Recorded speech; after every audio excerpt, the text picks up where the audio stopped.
KXTC Podcast.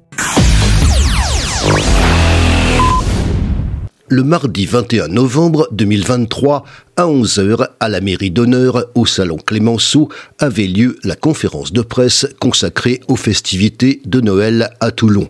Rémi Carténian, directeur culturel de la ville de Toulon, nous a présenté la partie culture de ce programme des festivités de ce Noël 2023 qui a été élaboré dans le souci d'apporter du rêve et de la magie à tous.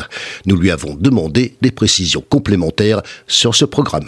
Du côté culture, puisqu'on a entendu tout l'exposé pour le village de Noël 2023, vous avez fait votre partie et j'aimerais que justement on la remette un petit peu en lumière. Pour la culture cette année, comme depuis les 2 dernières années, un très gros festival qui s'appelle le Festival Sacré Musique, que les Toulonnais commencent à bien connaître.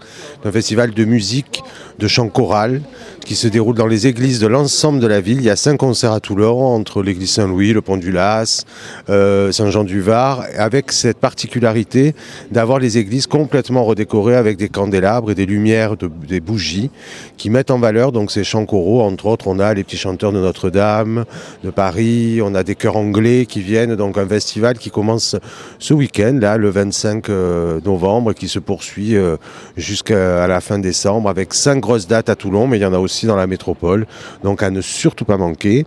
Également énormément d'animations dans les médiathèques, que ce soit à Chalucé, à la Roseraie, à la médiathèque du Pont du Las, avec des animations pour les enfants, des concerts, entre autres les Grands Chœurs du Var, qui viennent faire un concert à la médiathèque Chalucé. Je vous laisse regarder les dates sur les programmes, je ne les ai pas toutes en tête. Côté exposition, évidemment, la Maison de la Photographie, qui ouvre une très très belle exposition autour des voyages entrepris entre les années 50 et les années 70 par Hélène Roger-Violet, qui est la créatrice avec son papa de l'agence Roger-Violet à Paris.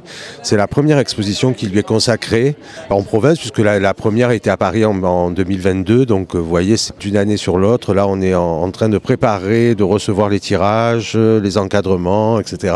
L'exposition ouvre le 30 à 18h pour le vernissage, auquel vous êtes toutes conviées, et jusqu'au mois de février.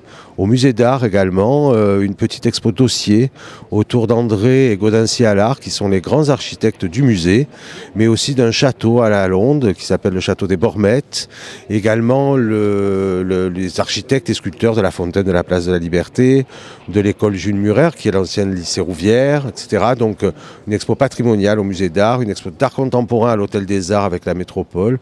Donc il y en a pour tous les goûts, toutes les périodes, comme d'habitude, toutes les musiques, tous les publics, que ce soit dans nos musées, nos médiathèques, au Zénith, on vous en a parlé tout à l'heure, avec un programme qui n'arrête pas, aussi bien pour les grands que pour les petits. Donc la culture est évidemment au rendez-vous de Noël, comme d'habitude.